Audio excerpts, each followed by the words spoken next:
After 5 years together, I had finally passed all of her family's endless tests. On the eve of our engagement party, Veronica was talking to a few of her best friends. "I have to go to Paris with Ethan for 2 weeks," she said. "As for Alexander, if he asks where I am, just cover for me." Suddenly, comments started floating in my vision. Here it is, the male lead's final test. The female lead's friends are all basically supermodels. You gotta admit, Veronica has some nerve taking off on a trip with her guy best friend and leaving her handsome fiancé with a den of vipers. Veronica just loves playing games. Next thing you know, her man's going to get stolen right out from under her. To be fair, you can't really blame her. Her first love in high school cheated on her with her own best friend, so she's a little paranoid. As long as the male lead passes this final test, they'll get married and live happily ever after. "Veronica, you're about to get engaged. Why are you still running off to Paris with Ethan?" one of her friends asked. "His depression is getting worse. He's threatening suicide every day." "I can't just abandon him," Veronica said, rubbing her temples. "Ethan's been in love with you for years. Of course he can't handle you suddenly getting married. But aren't you worried Alexander will be upset when he finds out?" "What's there to be upset about? I'm just going with him to see a therapist. Besides, you guys are here, right? If he gets upset, just cheer him up for me. I'll be back in 2 weeks max."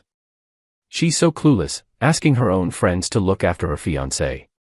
This is the final test Veronica has set up for the male lead. She just wants to see if he'll keep a perfect distance from her friends while she's away. Once bitten, twice shy. It makes sense since her first love was stolen by her ride or die. But if he passes this, she'll finally believe he truly loves her. Honestly, her friends are like a squad of top models. They're all gorgeous and fierce. If it were me, I wouldn't be able to resist. Seriously. It's like being surrounded by a group of goddesses. Who could handle that? Hey now, our Isabel just got back to the country 6 months ago. She hasn't been corrupted by this crew yet. Sigh. The only innocent one left is Isabel. I stared at the comments. My hand, which had been on the doorknob, went limp. Veronica was a true tycoon's daughter. From the moment we met 5 years ago, her family had been incredibly critical and demanding of me. Because our family backgrounds were worlds apart, our relationship had been anything but easy. Sometimes dating Veronica felt like a video game, constantly leveling up, fighting monsters, and passing tests. Luckily, after I'd finally beaten all the levels, her family agreed to let us get engaged. I let out a sigh of relief. The final leg of the marathon was finally here. What man doesn't want to spend the rest of his life with the person he loves? I just never expected I'd start seeing these comments. So Veronica was planning to go to Paris with Ethan, and she was going to use her absence to test me. To see if I would keep a safe distance from her friends. To see if I'd be seduced by one of them. Was that really what this was? I knew all of Veronica's friends, of course. Just as the comments said, every single one of them was devastatingly beautiful and rich. I used to think it was just that beautiful people like to hang out with other beautiful people. I never imagined that the world was actually just a novel, and I was the male lead. I'd read enough of these kinds of novels in high school to know that system worlds were crawling with male leads of all types, so I wasn't particularly surprised. As I stood there stunned, someone bumped into me. I looked up. Ethan, Veronica's guy best friend. "Move it." He shot me a cold glare, spat out the words, and pushed the door open. It was Natasha's birthday, so the whole crew was here. Ethan walked into the room and sat down directly to Veronica's left. It was a love seat. Someone shot Ethan a look. He didn't move a muscle, just snorted. Why should I move? Who the hell is he? Honestly, I had no intention of taking his seat. With so many people here, it's not like I had to sit right next to Veronica. But it seemed like there was only one spot left. I had no choice but to sit next to Isabel. Veronica's gaze drifted over to me, her expression cool. She didn't say a word. We hadn't spoken in 3 or 4 days. I had actually come today to make peace. It all started last Saturday. With the engagement coming up, we had a lot to do. We were at her family's house going over the guest list for the engagement party. Halfway through, her phone rang. It was the housekeeper from Ethan's family. She said Ethan was sitting on the third-floor balcony and refusing to come down, insisting on seeing Veronica. This was the nth call Veronica had gotten about Ethan threatening suicide since we'd set our engagement date. After hanging up, she immediately prepared to leave. Maybe we should call 911 for him, I suggested. I admit I was a little annoyed at the interruption. Veronica frowned at my words. What do you mean? I stayed calm and told her the truth. It's because you give in every single time that he feels he can threaten you again and again without any consequences. Why don't you just call the police? Veronica's expression soured. Ethan is threatening suicide and you want me to call the cops. What if he actually jumps? I shot back, do you really think he's going to jump? That one sentence set Veronica off. She thought I was being too cold-blooded. For the past few days, she hadn't answered my calls or replied to my texts. I thought about it later and realized that maybe what I said was a bit out of line. Although I still believed Ethan wouldn't actually kill himself, Veronica wasn't like me. They grew up together, so of course their bond was deeper. It was normal for her to be worried about him.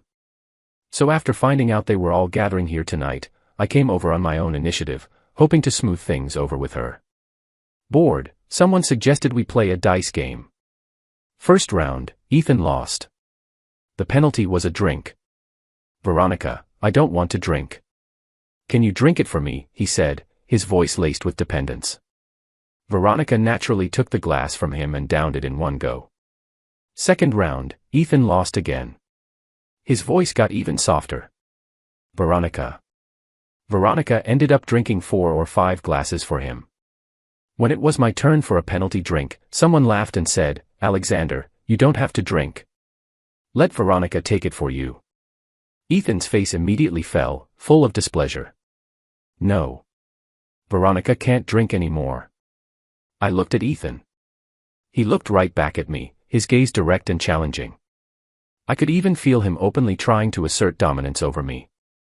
It was strange. I wasn't that angry, even with all his hostility, because I knew his opinion didn't matter to me at all. The person I cared about was Veronica. So I shifted my gaze to her. As if she knew what I was about to say, Veronica spoke softly. Alexander, I really can't drink too much tonight. There's the female lead's stubborn pride. She's still pissed at him about the other day. She just wants to save face in front of her friends and make the male lead grovel a little more. Keep playing games. Just don't let it blow up in your face. I lowered my eyes and didn't say anything else. It was just a glass of beer. My tolerance wasn't great, but I wasn't a one-drink wonder either. But as soon as I took the penalty drink, another comment popped up. Did the male lead just grab Isabel's glass? I think so. Isabel looks a little weird. Ahem. Cough, cough. I couldn't help but cough. Belatedly, I picked up the glass I'd just used and looked at it. Did I grab the wrong one? They all looked exactly the same. I glanced apologetically at the person next to me. Is this yours? She lifted her eyelids, and her clear dark eyes landed on my face, lingering for a few seconds. She nodded. I was mortified, my voice barely a whisper. I'm so sorry. After that, I lost 3 rounds in a row. 3 penalty drinks. Even Natasha couldn't take it anymore. Alexander, you can't keep losing like this. Maybe you should find someone to drink for you. The others chimed in with a laugh. Yeah, if you get wasted, Veronica's going to have our hides later. I really wasn't good at games like dice. I would have preferred never have I ever. I was about to announce my withdrawal, but Isabel beside me calmly picked up a glass, her voice clear and crisp. I'll drink for him. Before I could refuse, she had already raised the glass and drained it. The game continued, but my skills were terrible, or maybe my luck was just that bad. Isabel ended up drinking a dozen or so glasses for me. Even I couldn't watch anymore. I'll drink it myself. She just replied lightly, it's fine. Alexander, get a clue. Stop interacting with Isabel. LOL, Veronica is staring at him like an ice queen. Her jealousy is already off the charts. This is the final test, Alexander. Don't screw this up. You have to keep your distance. You and Veronica are about to get engaged. The comments reminded me, so I glanced over at Veronica. Sure enough, her expression was dark and gloomy as she stared at me without blinking. Was she upset just because Isabel drank for me? She wouldn't drink for me, but she wouldn't let anyone else do it either. That was a bit of a double standard. When the party finally ended, I wanted to find Veronica to talk. Instead, I saw Ethan pulling her aside. Veronica, I'm dizzy. Take me to the hospital. Veronica glanced over at me nonchalantly, then nodded in agreement. I walked over to them. Her tone was flat. Ethan isn't feeling well. I have to take him to the hospital first. You can get home on your own. I just stood there watching her. This was Natasha's villa in the suburbs, built halfway up a mountain. Just walking down to the main road would take over an hour. My car wasn't allowed on the road today due to driving restrictions, so I had taken a taxi here. Veronica was driving an SUV. I could have easily hitched a ride with her back to the city, but she told me to go home on my own. How was I supposed to get back? See. The female lead is definitely mad. All because Isabel drank for him earlier. Alexander, whatever you do, don't take a ride from her other friends. The female lead will be even angrier if she finds out. She hates it when her boyfriend doesn't have boundaries with her friends. Exactly. Your best bet is to just walk down the mountain slowly. After she drops her guy friend at the hospital, she'll come right back to get you. Only this will be enough to slowly calm her down. Don't worry, she wouldn't let you walk all that way in this heat. She'll be back to pick you up in an hour at most. The comments didn't comfort me at all. They just felt ironic. Veronica knew I came here today to patch things up between us. We were about to get engaged, after all, and there were still so many tedious things to handle. She also knew the reason for our Cold War was Ethan, but she still chose to abandon me at this moment and leave with him.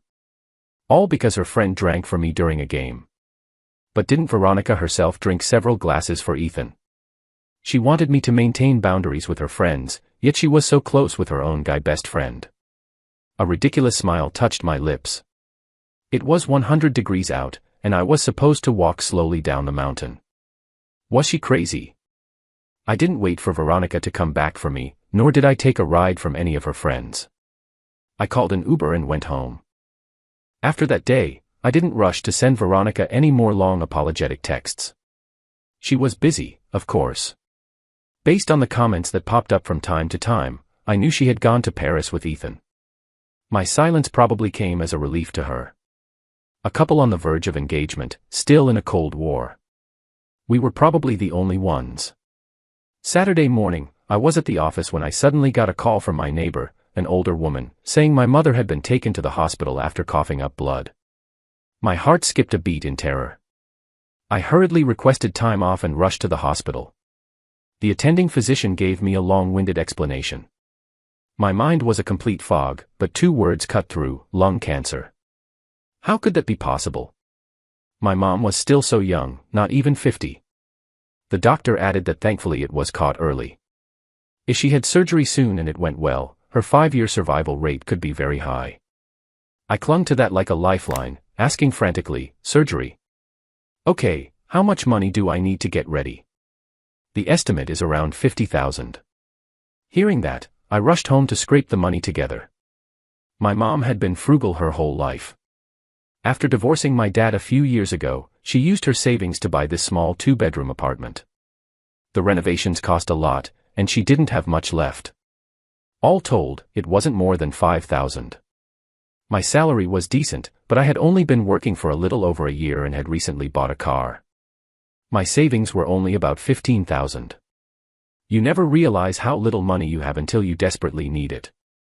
At that moment, I started to regret not being more frugal with my spending. I hesitated for a long time, but with no other choice, I decided to call Veronica. Veronica. When she answered, my voice was a little quiet, tinged with apprehension. Alexander, what's wrong? Hearing her familiar voice gave me a bit of courage. I sniffled, finally forcing the words out. Can you lend me 30,000? It's an emergency. In the 5 years we'd been together, Veronica and I had always split everything 50-50ths. Honestly, this was the first time I had ever asked her for money. The other end of the line went silent for a long time, so long that my palms started to sweat and I even thought she had hung up, until I saw the comments floating above my head. The male lead is so clueless. He's hitting every single one of the female lead's triggers. Seriously, Alexander doesn't seem too bright. They're about to get engaged, married by the end of the year at the latest, and he's asking her for money now. Ever since she poured a ton of money into her first love only to get betrayed, the female lead swore she would never be in a one-sided relationship again. Yeah, that's why she and Alexander have been splitting everything for years. You think she doesn't have the money? She just doesn't want money to corrupt their love. The second he marries her and officially becomes a son-in-law of the Sinclair family, Veronica will transform into the world's most doting wife. She'll spoil him rotten, buying him every luxury imaginable, swiping her card until her hand cramps. Exactly. Then forget 30,000, she wouldn't even blink at 300,000. Alexander, can't you just wait a little longer? Wait until you pass all the tests and are married. It wouldn't be too late to ask then. My heart grew colder and colder. So that was it. Now even the comments were selling me on this fantasy future, so Veronica didn't have to. Wait until I marry Veronica, wait until I become a son-in-law of the Sinclair family. And what about in the future? Would I have to wait until I helped her succeed in her career, until I produced an heir for the Sinclair family? When exactly would this trial by high society ever end? Suddenly, I felt tired. Tired of the last 5 years of constantly pushing myself forward, of never being allowed a single misstep, like a wind-up toy wound too tight. 5 years ago, a month after Veronica and I started dating, she took me to her family's home. That was the day I first truly understood the massive chasm created by class differences. Standing in a lakeside villa where the land alone was worth tens of thousands per square foot, I was completely out of my element. The intricate chandeliers cast a cold, brilliant light. A random painting on the wall was the work of some foreign master. Veronica's mother, dressed in haute couture, sat on an expensive Italian sofa, sipping coffee while sizing me up. The image is still burned into my memory. I've always been self-aware. The day after, I unilaterally broke up with Veronica. She didn't accept it. For 2 whole months, she tirelessly tried to win me back. She waited for me in the classroom, outside my dorm, in the library. She practically begged me, telling me she didn't want to break up, that she didn't want to give up on us. No matter what, she wanted to be with me. I finally caved. To be worthy of her, I studied day and night, often staying in the library until midnight. Eventually, I got into a top-tier master's program. After graduating, I got a job at a research institute. Professionally, at least, things looked much more respectable. Her mother looked down on my humble origins, thought I lacked business sense, and believed I would never fit into their high society circle. So I used the money I earned from writing novels to study finance, art appreciation, and fashion. I even learned horseback riding and golf. I've always been a person with willpower and perseverance, never giving up until I achieve my goal. In 3 years, I earned my financial analyst certification. I could casually discuss international trends whenever financial news came up.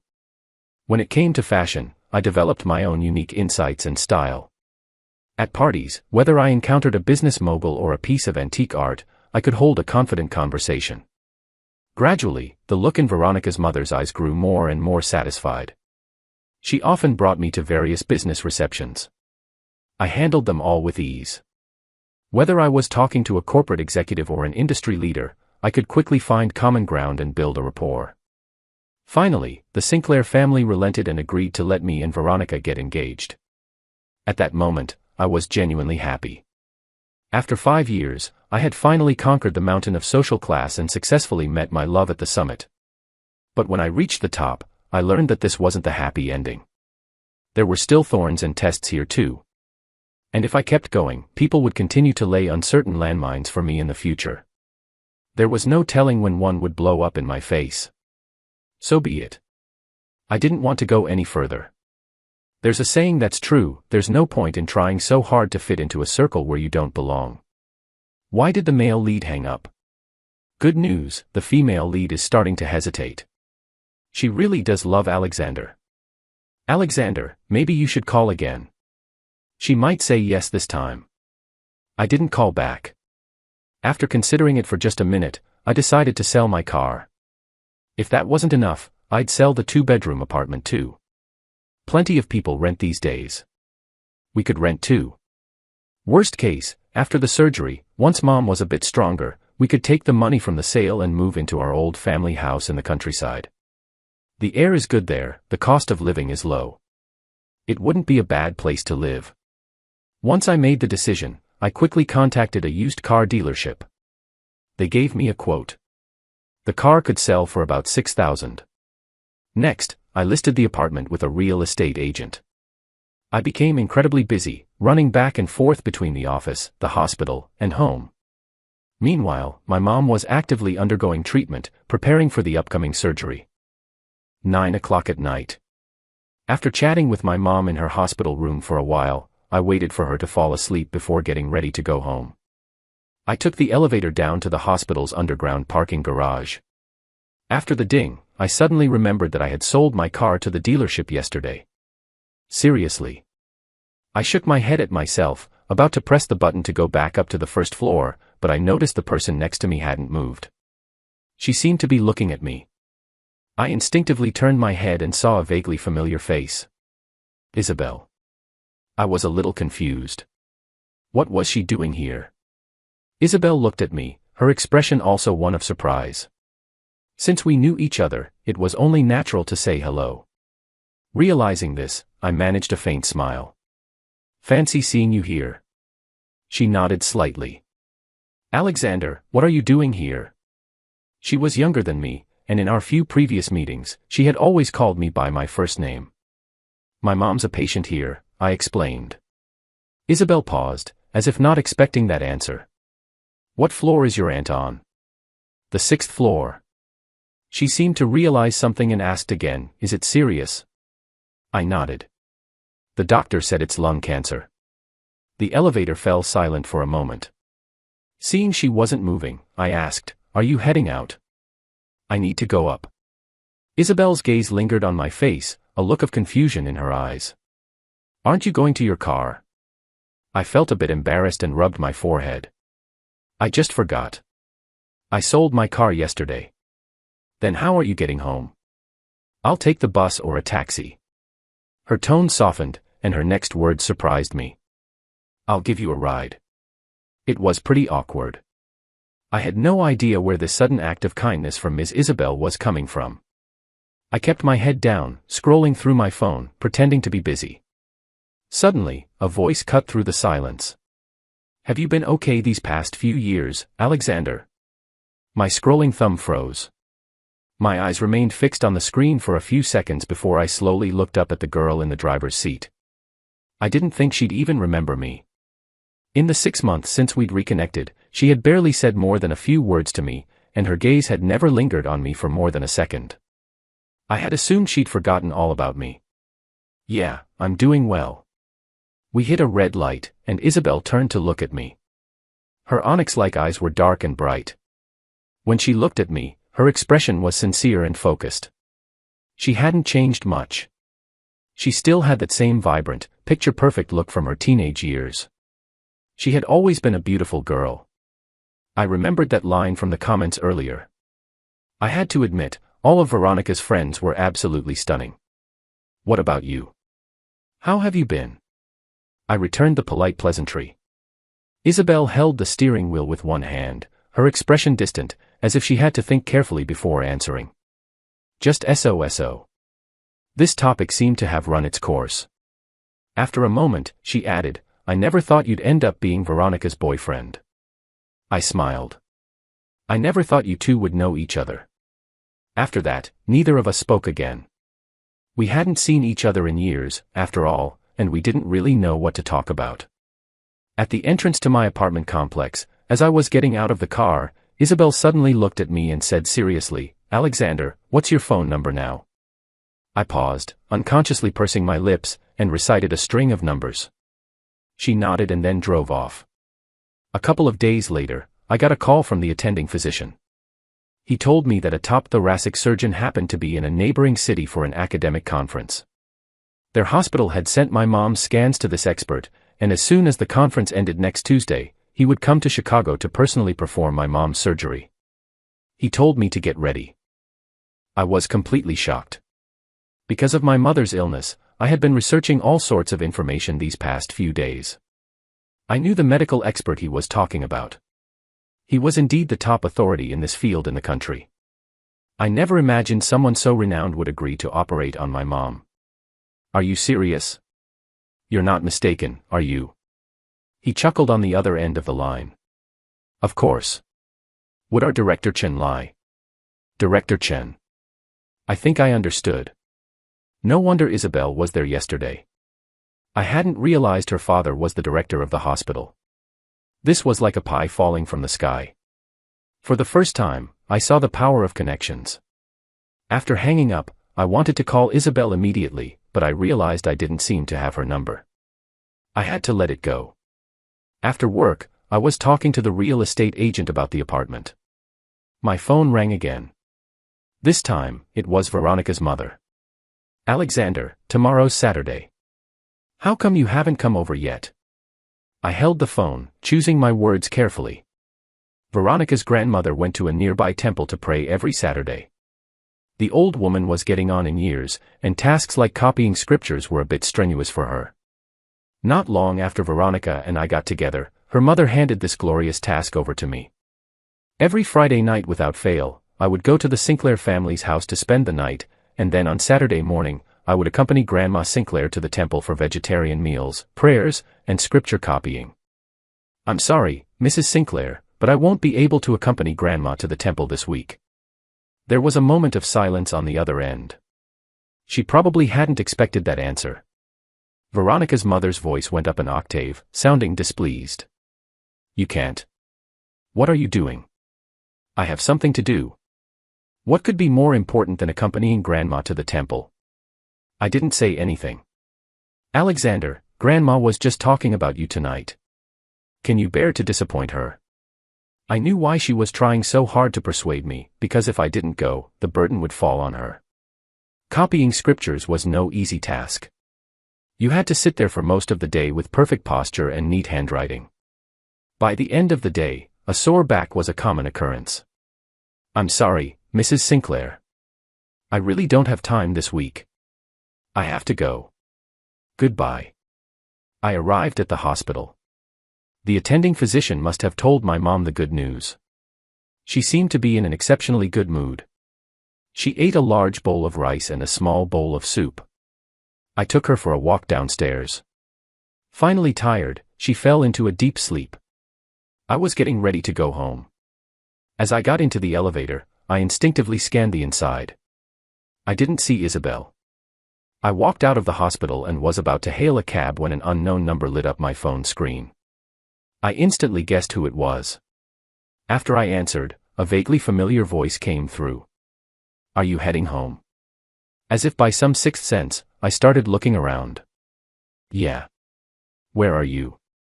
Give me 3 minutes. Soon, a black G-Wagon pulled up in front of me.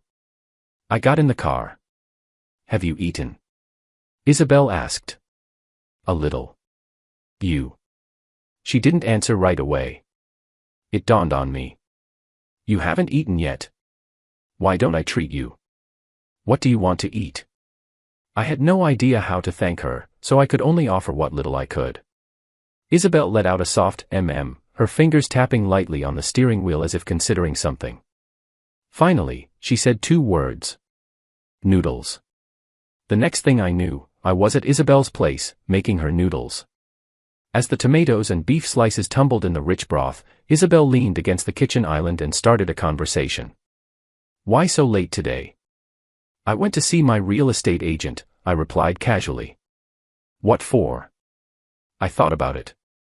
There was no reason not to tell her. I'm planning to sell my apartment. She was silent for 2 seconds, as if she understood. I can lend you the money. I quickly shook my head. Please don't. You've already helped me so much. I have no way to repay you as it is. The economy's slow right now. If you sell in a hurry, you'll lose a lot of money. If you feel bad about it, I can charge you interest. It was clear Isabel wanted to help me, and she had a point. When the agent gave me his offer, my heart sank. It was basically half of what it was worth. Half the value of the home my mom had worked her entire life for was just gone. Aren't you afraid I'll run off with the money? I joked. She turned her head, her gaze suddenly deepening. The warm yellow light bloomed in her dark pupils, hiding emotions I couldn't quite decipher. Why don't you tell Veronica about this? Isn't she your girlfriend? She doesn't seem to be in Chicago right now. Isabel snorted. She took Ethan to Paris. I looked at her, surprised. I couldn't believe she would just tell me. Hadn't Veronica told them to cover for her, to keep it from me as much as possible? And she just came out and said it. Isabel looked at me, her expression sincere, her tone more serious than ever before. Alexander, Veronica is not the right person for you. I already knew that. I nodded. I know. I'm planning to break up with her. Isabel's expression showed a hint of surprise, her eyes lingering on my face for a moment. Suddenly, she let out a light laugh. She seemed to be in a very good mood. The comments, which had been gone for days, reappeared. It's over, it's over. Isabel's about to steal him. Whoa, so the male lead and Isabel knew each other before. He used to be her tutor. For real. No wonder I always thought Isabel looked at Alexander with a complicated expression. I had indeed been Isabel's tutor for about a year. She was a sophomore in high school then, and I was a sophomore in college. I had tutored a girl in her neighborhood in biology before. That girl did well on her college entrance exams, so her parents recommended me to Isabel's mother. At first, Ms. Isabel was not a fan. She was always skipping class. Even after her mom disciplined her and dragged her to her room, she would just lay her head on the desk and sleep. I didn't care. Her mom was paying me. Even if she slept on the desk, I had to drone on like a monk chanting scriptures until the lesson was over. One time, she was playing a video game in her room while I was lecturing from a book, my throat dry. Suddenly, a loud argument erupted downstairs. Isabel remained expressionless, continuing her game. The argument faded, but then, as if remembering something, she put down her controller, opened the door, and walked out. The little miss had run off, so of course I had to follow. On the staircase, we both heard her mom's voice. I'm pregnant. It's not yours. Let's get a divorce. Her dad's voice was surprisingly calm. Fine, we can divorce. You take Isabel. I don't have time to deal with her. Isabel's mother let out a ridiculous laugh. You're being cheated on and you're this calm. Why should I take Isabel? This kid is a mess, and you just want to dump her on me. Who's the one who messed her up? Now you're blaming me. You've been busy with work all these years. Have you ever cared about her for a single day? I'm not taking Isabel. My first daughter is a lost cause. I'm divorcing you and focusing on my new baby. You and your daughter can do whatever you want. I had guessed Isabel's parents didn't have a great relationship, but I never expected it to be this bad. I felt awkward, not knowing whether to go back to the room or stay put. Isabel's face was calm, but I still noticed her clenched fists and the white of her knuckles. After that, Ms. Isabel went completely off the rails. She not only skipped school every day but also started hanging out with a bad crowd. Sensing my tutoring gig was about to end, I started looking for other part-time jobs. As luck would have it, on my third day working at a bar, I ran into my former employer's daughter. She was in a private room with a group of similarly delinquent-looking girls. A little later, I went to clean the room. Most of the people had left. Only Isabel remained. She didn't look right. She was leaning against the sofa, her face an unnatural shade of red, not saying a word. Just then, a man in his 40s walked into the room. He leaned down, his hand stroking Isabel's face, his eyes full of obsession. Something felt very wrong. After leaving the room, a colleague whispered to me mysteriously, "That pretty little girl is so unlucky. That creep has his eyes on her." My mind buzzed, instantly on high alert. "What did you say?" That pervert is a serial predator who targets young girls. Everyone here knows. Her friends sold her out. 500, I just saw the guy pay them. Once I understood what was happening, I calmed down. Good thing I'd only worked here for 2 days. I probably wasn't getting paid. I went to the bar, grabbed a cheap bottle of red wine, and put down 2 $20 bills. Then I followed the men to the parking lot. Just as he opened the back door of his car and was about to shove Isabel inside, I smashed the wine bottle over his head. The pervert clutched his head and turned around, looking at me in shock. I was afraid a second hit might kill him, so I went around and smashed every single one of his car windows. Security guards rushed over. I looked at the pervert calmly and said, "Want to call the cops?" I just happened to record a video. The pervert knew what I meant. He glared at me fiercely but said nothing. I helped Isabel up, called a cab, and took her home. She didn't wake up until noon the next day. I found a novel online with a relevant scene and handed my phone to Isabel. "Read this." She took it dazedly and read for a moment. Then, as if it were a hot potato, she threw the phone back at me. Her expression was one of pure disgust. "If I hadn't run into you yesterday, you would have become the female lead in this kind of novel. A victim. As for the criminal, let me show you what he looks like." I showed her the picture I took of the pervert last night. Isabel covered her mouth, looking horrified. I could tell she wanted to vomit. I stood up and said earnestly, "You're not a kid anymore. Be smarter. Don't just hang out with anyone." I had earned a good amount of tutoring money from her family. Even though she hadn't listened much, at least I saved her last night. We were even. "Alexander." As I was about to leave, Isabel suddenly called out to me. I turned back and saw her looking at me with a pleading expression. "I want beef noodles." 2 days later, her mother called and asked me to continue tutoring Isabel. Our relationship improved.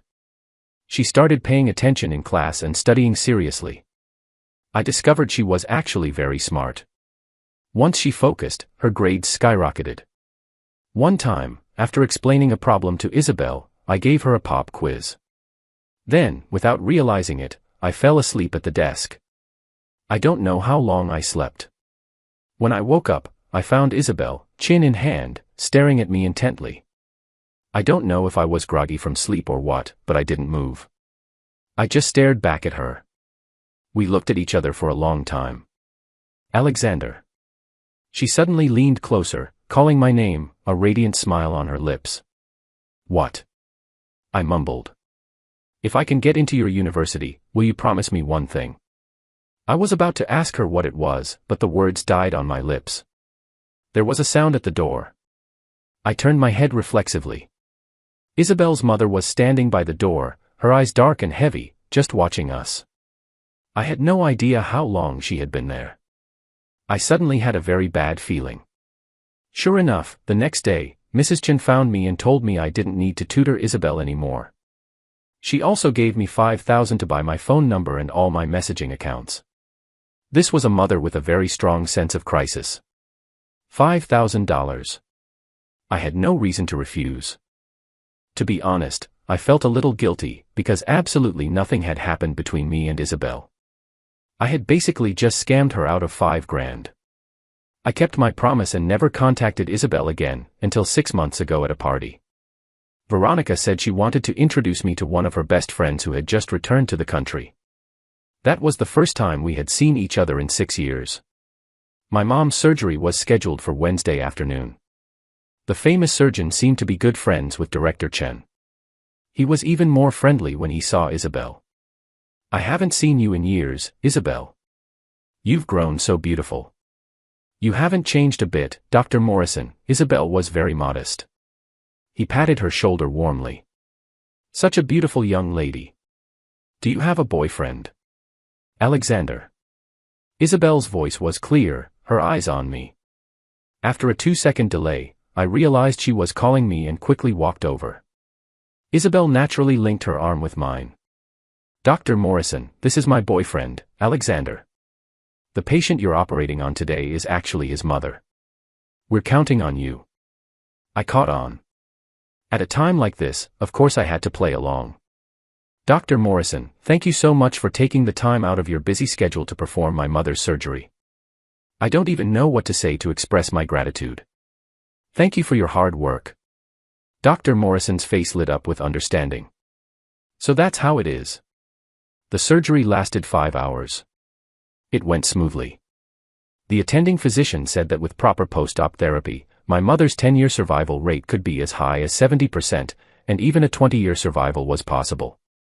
I finally breathed a sigh of relief. I had wanted to treat Dr. Morrison to dinner with Isabel as the intermediary, but was told he had already left. Apparently, Isabel's father and Dr. Morrison were college classmates. They had a reunion tonight. I hired a nurse to take care of my mom. After several all-nighters, I could finally get a good night's sleep. Isabel drove me home. As I was getting out of the car, she stopped me. Alexander. I paused, my hand on the seatbelt buckle. Yeah. Veronica's back. I was a little surprised. When? This afternoon. Oh. So she's back. Are you going to break up with her? Isabel's eyes burned into mine, as if waiting for my answer. I thought about what the comments had said that day. So Ms. Isabel really was here to steal me. I almost laughed, then waved at her. Get home and rest. You've worked hard these past 2 days. Just as I got to my apartment building, I saw a familiar Porsche parked by the flower bed. Veronica stood leaning against the car door, her arms crossed. A few cigarette butts lay scattered on the ground. When she saw me, her brow furrowed with clear displeasure. I stood my ground, waiting for her to come over. Alexander, my mom said you didn't take my grandmother to the temple last Saturday. I couldn't believe she'd tattled so quickly. I admitted it frankly. Yeah. I didn't have time. Veronica stared at me coldly, her tone growing more and more dissatisfied. Do you even want to get engaged anymore? You can't even handle this one little thing. Do you have any idea my mom spent the whole day copying scriptures at the temple? Her hand was cramping. Let's break up. My sudden words cut off Veronica's complaints. She didn't react for a moment, just stared at me blankly. What did you say? Like you said, I don't want to get engaged anymore. Let's break up. From my expression, Veronica could see I wasn't joking. She stared at me, her eyes cold and sharp. Why? There is no why. I just want to break up. Is it because I wouldn't lend you the money? She had handed me the perfect excuse. I immediately admitted it. That's right. Veronica's pupils contracted, her gaze like a laser. Why did you start dating me in the first place? For my money. I sighed. After 5 years together, I could say with a clear conscience that I had never taken a single cent from Veronica. For Valentine's Day or other holidays, whenever she gave me a gift, I always gave her one of equal value in return. Movies, dinners, trips, we split all our dating expenses 50-50ths. Frankly, if I hadn't been dating her, I wouldn't have even needed to borrow money for my mom's surgery. A couple of years ago, I was making a decent 6 figures a year from my writing, but because her mom complained I had no business sense, all that money was wasted on finance courses, horse riding lessons, and golf. Yeah, I thought I'd found a rich girl to live the good life, but you turned out to be a cheapskate. I've been faking it for 5 years, and I just can't do it anymore. Let's break up. The comments popped up again. I can't. Why is the male lead saying these things? He was so close to passing all the tests and marrying into a rich family. Why would he break up now? Am I the only one who thinks the female lead is really cheap? She's an heiress, but she wouldn't even lend her boyfriend $30,000 for his mother's surgery. She's not cheap, she just doesn't want money to ruin her love. She just wants the male lead to love her purely. Veronica looked at me as if utterly disappointed. Alexander, I'll ask you one more time. Are you sure you want to break up? You're already 26. Besides me, who do you think is good enough for you? Or rather, what family would even want you? I suggest you go back and apologize to my mom, then start behaving yourself. Don't be stupid. I had to admit, Veronica was a great catch. Beautiful, great body, good fashion sense, and a rich family. But I wasn't so bad myself. I was a handsome, well-built man, and I was only 26. I had a master's from a top-tier university, a job at a prestigious research institute, and a good salary. Even without her, it wouldn't be hard for me to find a nice professional girl from a decent family. Why did I have to keep subjecting myself to her family's tests? I'm sure I want to break up. Veronica, from now on, we go our separate ways. 2 days later, Veronica posted a photo on her social feed, a picture of her and Ethan kissing. Male lead, don't believe it. The female lead is just trying to make you angry. Exactly. She's just using her guy best friend to make you jealous. Call her. Veronica has opened your chat window 800 times today. Actually, I think the male lead and Isabel are a great match. The cool, gentlemanly type and the little wildcat. They look so good together. I agree, the younger girl is way better. I didn't bother with the comments. My mom was discharged from the hospital. I borrowed $30,000 from Isabel as agreed and paid her back the medical expenses. I hired a nurse to come in daily to help my mom with her recovery exercises and rehabilitation. Life gradually returned to normal. I went back to work at the research institute. One evening after work, as I was walking out of the building, I saw Isabel leaning against her car, waiting for me. Hey, I greeted her with a smile. Get in. I'll take you to dinner. You don't have to keep treating me. I should be the one treating you. Isabel opened the car door and looked at me seriously. Alexander, I'm not trying to repay you or anything like that. I just want to spend time with you. I paused, meeting her gaze. Her eyes were clear and honest, without a trace of pretense. Suddenly, I understood what she meant. Isabel, I just broke up with Veronica. I'm not in the right headspace right now. She nodded. I know. I'm not asking you to be with me right away. I just want to be around you. Is that okay? How could I refuse? This girl had helped me so much, and now she was asking for so little. I got in the car. Over the next few weeks, Isabel and I saw each other frequently. She would pick me up after work, and we'd have dinner together. Sometimes we'd just drive around the city, talking about nothing and everything. She told me about her years abroad, studying architecture and design. I told her about my research work and my mother's recovery. One evening, as we sat by the lakefront, Isabel turned to me. Alexander, do you remember what I asked you that day? When I was still in high school. I thought back. You asked if I would promise you something if you got into my university. She nodded. I did get in. I got accepted to the same university. But by then, my mom had already paid you off, and you were gone. I'm sorry. I should have. No. She cut me off. You did the right thing. I was just a kid back then. I didn't know what I wanted. But now I do. She reached for my hand. Alexander, I've liked you since I was 16. You were the first person who ever really looked out for me, who saw me as more than just a spoiled rich girl or a problem child. You saved me, and not just that night at the bar. You gave me a reason to try to be better. I squeezed her hand gently.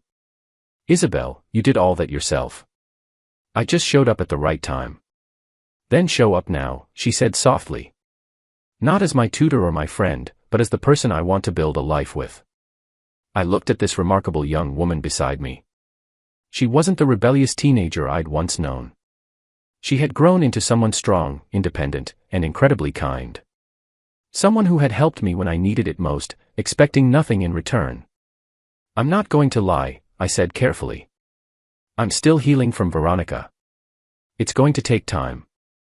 I have time, Isabel replied with a smile. I've already waited 6 years. What's a little longer? I couldn't help but laugh.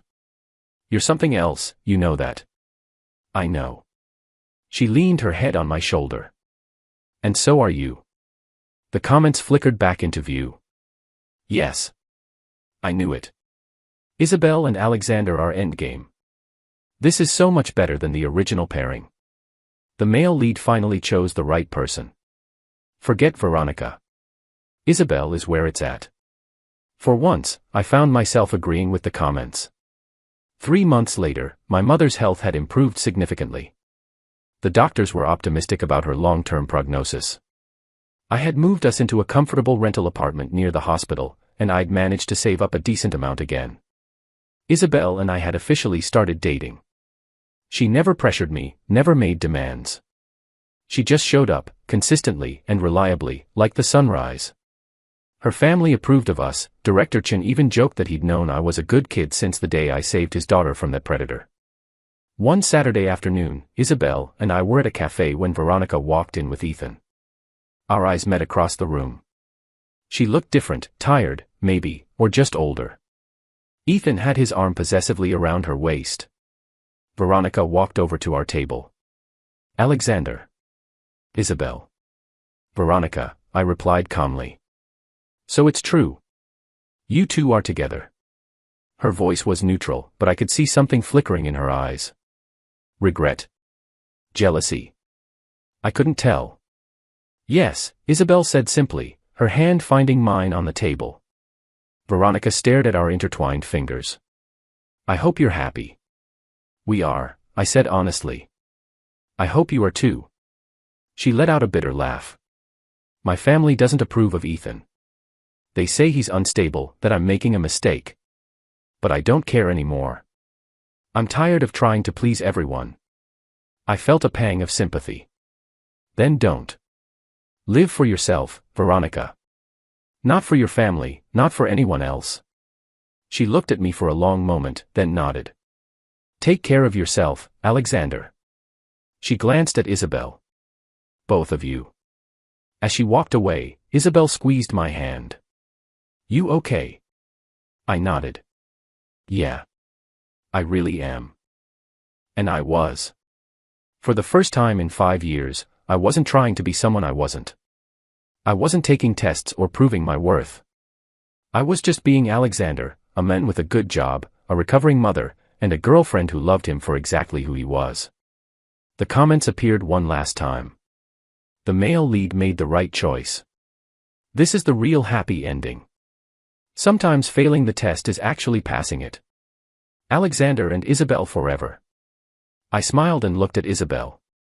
Her eyes sparkled with happiness as she raised her coffee cup. To new beginnings. I clinked my cup against hers. To new beginnings. And as the autumn sunlight streamed through the cafe windows, illuminating her face, I knew that this moment, this person, this life, was worth more than any mansion, any family fortune, any high society circle. This was real. This was mine. And this was exactly where I was meant to be.